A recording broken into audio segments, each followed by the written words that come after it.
ठाकरे आणि महाविकास आघाडीकडून मी प्रभाग क्रमांक 5 मधून निवडणूक लढवीत आहे। माझं चिन्ह आहे मशाल।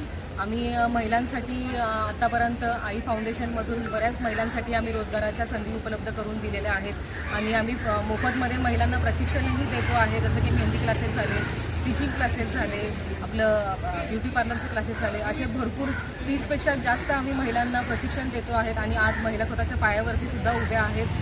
तुम्ही आम्हाला जर संधी दिली तर नक्की आम्ही संधीचं सोनं करू आणि आपल्या प्रभागातल्या सर्व नागरिकांना सुशिक्षित असं बनवू। आपल्याला नंतर महिलांसाठी बऱ्याच गोष्टी करायच्या आहेत, जसं की आपल्या प्रभागातल्या ज्या महिला आहेत त्यांना सुशिक्षित बनवायचं आहे, त्यांना त्यांच्या सेफ्टीसाठी कामं करायची आहेत। आपल्या प्रभागातले जे तरुण मंडळी आहेत त्यांना आपल्याला गर्दीतली घोषणा देणारं नव्हे तर त्यांचं भविष्य आहे ते त्यांना स्वावलंबी बनवायचं आहे, त्यांना सुशिक्षित बनवायचं आहे। त्यांच्यासाठी बऱ्यापैकी ट्रेनिंग्स आपल्याला उपलब्ध करायच्या आहेत, त्यांना रोजगाराच्या संधी उपलब्ध करून द्यायच्या आहेत।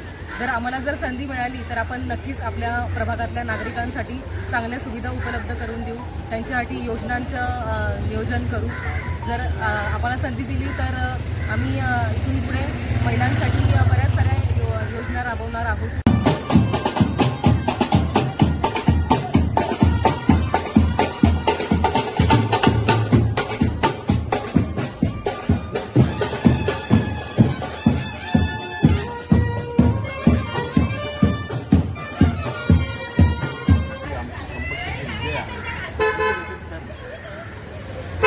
यावेळी नवी मुंबई महानगरपालिकेमध्ये जे मतदान होणार आहे ते परिवर्तनासाठी होणार आहे, बदलासाठी होणार आहे। त्याचं कारण असं की सेक्टर 15मध्ये मागील 20 वर्षामध्ये लोकांनी जे नेतृत्व दिलं, जे लोकप्रतिनिधी दिले, त्यांची पूर्ण कारकीर्द हे निष्क्रियतेने भरलेली आहे, भ्रष्टाचाराने बरबटलेली आहे।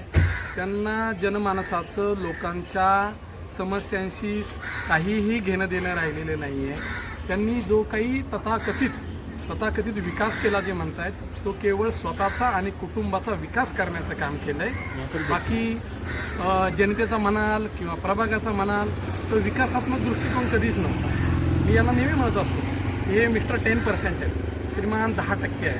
त्याचं कारण असं की विकासाच्या नावाखाली अधिकाऱ्यांच्या, त्यांच्या ज्येष्ठ नेत्यांच्या डोक्यावर बसायचं आणि नेतृत्वाच्या मागे लागून निविदा मंजूर करून घ्यायची, टेंडर मंजूर करून घ्यायचं। टेंडर कशासाठी मंजूर करून घ्यायचं? टेंडर यासाठी मंजूर करून घ्यायचं का टेंडरच्या माध्यमातून मला 10% कसे मिळतील आणि माझ्या कुटुंबाचा उत्कर्ष कसा होईल, हाच केवळ यामागचा हेतू आहे। एक उदाहरण देऊ इच्छितो सेक्टर 15 आणि 14मधील नागरिकांना। मागच्या काही महिन्यापूर्वी सेक्टर 15 आणि 14मध्ये डांबरीकरण आणि रस्ते काँक्रिटीकरणाचं काम सुरू आहे। गरज होती का हो? आठवा रस्त्याची कशी कंडिशन होती? एकदम छान गुळगुळीत रस्ता होता। एकदम छान रस्ता असताना देखील केवळ आपल्याला स्वतःला 2 पैसे मिळावेत म्हणून 8,81,00,000 रुपयाची निविदा काढली गेली। त्याच्यामध्ये सरळ 1 कोटी रुपये कमिशन घेण्यात आलं। जो रस्ता बनला त्या बनलेल्या रस्त्याला देखील दर्जा नाही। डांबरीकरण जे झालं ते सेक्टर 15तील नागरिक तर बघू शकतात, प्रत्येक सोसायटीच्या गेटवरती पॅच मारलाय। 3 ते 4 महिन्यात डांबरीकरण उखडतं। 3 ते 4 महिन्यामध्ये ही रस्त्याची अवस्था।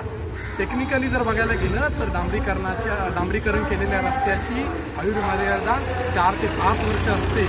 4 ते 5 वर्ष असलेला आयुर्मर्यादा असलेला रस्ता जर 4 महिन्यात उखडत असेल तर काय म्हणावं? ही भ्रष्टाचाराची निश्चितम पातळी आहे। बरं, यापुढे जाऊन म्हणा तुम्ही माझ्या इथे मागच्या बाजूला हे मासळी आणि फळ बाजार बघताय, जो मागच्या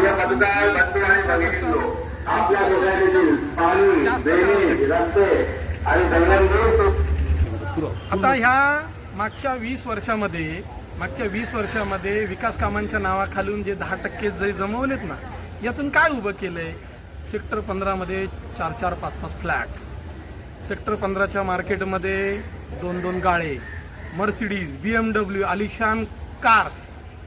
इथे बाजूला टॉवर आहे, टॉवरमध्ये 3 BHK, घनसोलीला 2 BHK, वाशीला, नेरूळला 2 BHK, 3 BHK, गडगंज संपत्ती जमवली। गावाला रेस्टॉरंट अँड बार, लग्नाचे हॉल, एकरामध्ये जमिनी विकत घेतल्यात। एकरामध्ये जमिनी ह्या माणसाने विकत घेतल्यात। हा माणूस केवळ केवळ तुमच्या आमच्या कल्याणाच्या गोष्टी करतो. तू माझा भाऊ आहे, माझा काका आहे, माझा दादा आहे, माझी ताई आहे असं भावनिक आवाहन करतो. परंतु तुमच्या विकासाची, तुमच्या कल्याणाची या माणसाला पडलेली नाही आहे. कारण याचं उदाहरण 20 वर्षात ह्या माणसाने जर 20 वर्षात 20 लोकांना जर रोजगार दिला असेल, गरजूंना, तरुणांना जर नोकरी दिली असेल, तर मी भर चौकामध्ये त्यांच्यासमोर साष्टांग दंडवत घालायला तयार आहे. मला माहिती आहे ते नाही करू शकत. आता एक उदाहरण घ्या, इथे माझ्या मागच्या बाजूला हे फळ आणि भाजी मार्केट आहे. मागच्या जवळजवळ 30 वर्षांपासून, मागच्या 30 वर्षांपासून आपण या ठिकाणी बघू शकता, मागच्या 30 वर्षांपासून हा जो फळ आणि मासळी बाजार आहे, मच्छी मार्केट आहे, हे अक्षरशः खंडहर म्हणजे एकदम जर्जर अवस्थेमध्ये पडलं आहे. तर या जर्जर अवस्थेमध्ये असताना याला धोकादायक स्ट्रक्चर, डेंजर स्ट्रक्चर म्हणून डिक्लेअर करून घेण्याची महानगरपालिकेमधून जबाबदारी कोणाची असते? तर लोकप्रतिनिधीची असते, नगरसेवकाची असते. करून घेतलं का? नाही, कारण यांना माहितीच नाही, यांना कळतच नाही आहे महानगरपालिकेच्या नगरसेवकाची कामं काय असते. तुम्हाला माहिती आहे मित्र, हे माणूस 10वी-12वी नापास लोक आहेत. हे 10वी-12वी नापास आहेत. आपल्या नवी मुंबई महानगरपालिकेचा DP प्लॅन म्हणजे विकास नियंत्रण नियमावली मंजूर झाली. त्या विकास नियंत्रण नियमामध्ये कुठे रस्ता असणार, किती रस्ता तुटणार, कुठून ॲक्सेस ओपन होणार, काही कळत नाही या माणसांना. या माणसांना फक्त नोटा मोजता येतात. आता ह्या मार्केटमध्ये ड्रगिस्ट लोक येऊन बसतात, गांजा पितात, दारू बियर पितात. याचा त्रास आजूबाजूच्या रहिवाशांना होतो. यांची जबाबदारी नाही आहे का नवी मुंबई पोलीस आयुक्तालयाच्या माध्यमातून, नवी मुंबई महानगरपालिकेच्या माध्यमातून या ठिकाणचा बंदोबस्त करावा? पण नाही का? मला यातून काय फायदा आहे? यांचा केवळ आणि केवळ प्रत्येक वेळी नफा तोट्याचं गणित असतं. फळ विक्री करणारा माणूस आज करोडोपती झाला आहे. तुम्ही आम्ही जिथे होतो तिथेच आहोत. अजून आपलं काही विकास झालेला नाही, आपलं कल्याण नाही झालं. कल्याण झालं यांचा स्वतःचा आणि यांच्या कुटुंबियात. म्हणून मी विनंती करतो, मी तुम्हाला सर्वांना हात जोडून कळकळीची विनंती करतो.